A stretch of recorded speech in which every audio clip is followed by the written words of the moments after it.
It started with a sound, a faint whimper, almost lost in the autumn wind, a sound that no one should have heard. But she did. On the very edge of town, the old Miller farmhouse stood silent and forgotten, a relic of a time long past. Its windows were shattered, like vacant eyes staring out at the world. Weeds had swallowed the porch whole, and its rusted gate screamed a protest whenever the wind dared to push it open. But behind that gate, hidden in the shadows, was a pair of eyes, wide, amber, and etched with a weariness that seemed ancient. No one knew how long the dog had been there. Days, weeks, maybe even months.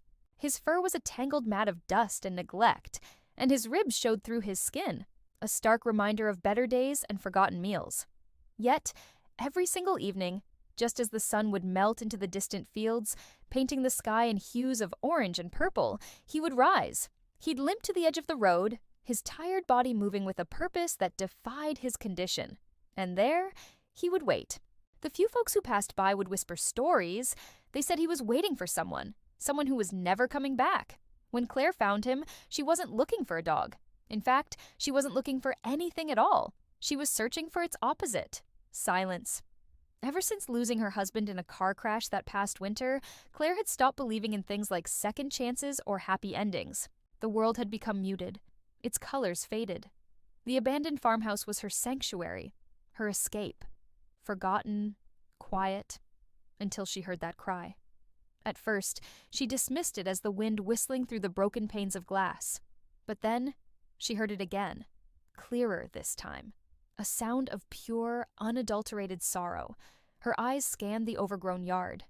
And that's when she saw him, huddled beneath a broken window, a small, trembling ball of fur, trying to make himself invisible. She called out softly, her voice rusty from disuse. He didn't move. She took a tentative step forward, her hand outstretched. He didn't run. He just watched her, his amber eyes holding a story she couldn't yet read. It was as if he'd been waiting for her. Over the next few days, a quiet ritual formed between them. Claire would bring scraps of food, a bowl of fresh water. Each time he'd inch a little closer, a silent negotiation of trust. Never too near, but never too far. It was a delicate dance of distrust and hope, two lonely souls circling each other in the twilight. And then one night, the heavens opened up. Rain came down in relentless, unforgiving sheets. A sudden, cold panic gripped Claire. She grabbed a flashlight and her keys, her heart pounding against her ribs. She found him right where she'd feared she would, lying by her front door, soaked to the bone. His body wasn't just shaking from the cold. It was a deeper tremor, a shudder that came from a place of profound loss. In that moment, she didn't see just a dog. She saw a reflection of her own grief. Without a second thought, she wrapped him in her late husband's heavy wool coat, the familiar scent a comfort to them both. She pulled him close and whispered into his matted fur, "You don't have to wait anymore. It's okay. You can come inside." The vet confirmed what Claire had suspected. The dog, whom she now called Buddy, had been abandoned, probably left behind when his family moved away. He was malnourished, covered in old scars, and terrified of the world. But even after he was fed, cleaned, and given a warm bed, a strange habit remained. He refused to sleep anywhere but by the large front window. Every night, without fail, he'd take his post, his gaze fixed on the dark, empty road outside, still waiting. And then one evening, it happened. A pair of dim headlights cut through the darkness, belonging to an old, rusted truck that looked like it was held together by little more than memory and rust. It pulled to a stop right in front of the house. A man climbed out, his shoulders slumped with the weight of the world. He stood there for a long moment, staring at the house, before calling out a name, his voice rough and hesitant. "Buddy!" The name was a spark. The dog's ears twitched, then shot straight up. He scrambled to his feet, a low whine escaping his throat. He sprinted to the door, a frantic, joyous symphony of barks, cries, and howls. It was pure, uncontrollable joy, the sound of a heart remembering its home. But the man on the road didn't move closer. His eyes fell to the ground, a shadow crossing his face.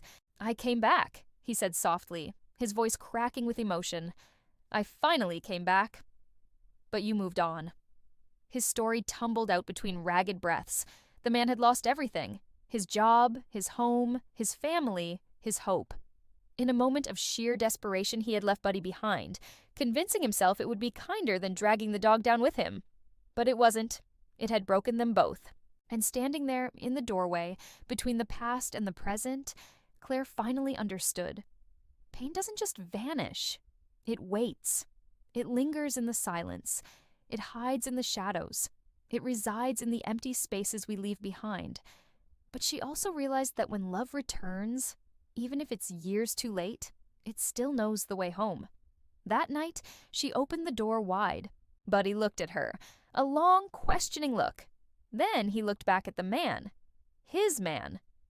And then he did what hearts always do when they've forgiven the past. He ran. A blur of fur and unbridled love, straight into his owner's arms.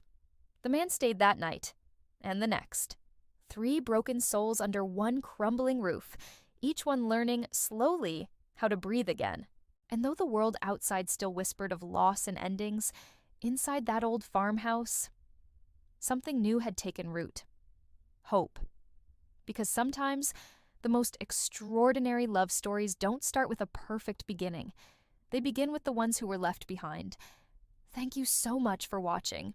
If this story touched your heart, please consider giving it a thumbs up and subscribing to our channel for more content that celebrates the incredible bond we share with animals. We'll see you in the next one.